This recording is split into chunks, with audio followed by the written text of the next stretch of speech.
বিসমিল্লাহির রহমানির রহিম। তারপর শুরু হয় সাহারির জন্য মাইকে ডাকাডাকি, কত মিনিট সময় আছে, কত মিনিট সময় গেল, সেই এক ক্যাসেট চলে। তারপর চলতে থাকে ইফতারের জন্য ডাকাডাকি, কত মিনিট বাকি আছে, হ্যান ত্যান আবিঝাবি। তারপর বিভিন্ন জায়গায় মাইকে তারাবি পড়ানো হচ্ছে। আপনি বলুন, মসজিদের পাশে যে বাড়িটা, ওই বাড়িতে মেয়েরা তো তারাবি পড়তে পারে তাদের বাড়িতে নিজে একাকি, এবং ওলামা ইকরামদের কারো কারো ফতোয়া আছে মেয়েরা জামাত করতে পারে তারাবির সালাতে।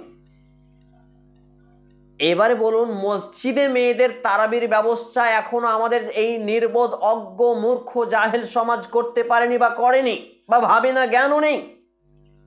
অথচ এই সব নামধারী মৌলবিগুলো বা মসজিদ কমিটি, এরা মাইকে হর্ন লাগিয়ে এতটা সাউন্ড দিয়ে তারা তারাবি আদায় করে, 2-4-10 গ্রাম থেকে তাদের নামাজের কণ্ঠস্বর বাতাসে ভেসে আসে।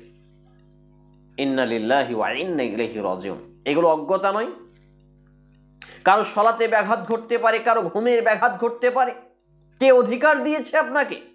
কোরআন তেলাওয়াত যেখানে হয় সেখানে কোরআন তেলাওয়াত মনোযোগ দিয়ে শুনতে হয়, নইলে গজব নাজিল হয়। তাহলে মাইকে কোরআন এত দূর পর্যন্ত যাওয়া, এটা শরীয়তের কোন দৃষ্টিভঙ্গি নিয়ে জায়েজ? সবার কাছে প্রশ্ন রেখে দিলাম। চারিদিক মিলিয়ে এই রমজান কেন্দ্রিক আমাদের সমাজে যত রকম ভণ্ডামি, নোংরামি আর বাটপারি আর জোচ্চুরি চলছে, এতে জড়িত রয়েছে এক শ্রেণীর নামধারী তথাকথিত নির্বাচিত মৌলবিগুলো, আর এতে জড়িত রয়েছে কমিটি, গ্রাম্য সর্দার মরল থেকে হর্তাকর্তা যারা আছে।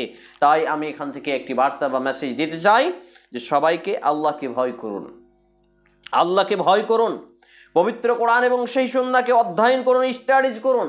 যারা পড়াশোনা করে গবেষণা করে তাদেরকে মূল্যায়ন করুন, কোরআন এবং হাদিস দিয়ে মসজিদ পরিচালনা করুন উপযুক্ত ব্যক্তি দিয়ে। আলহামদুলিল্লাহি রাব্বিল আলামিন।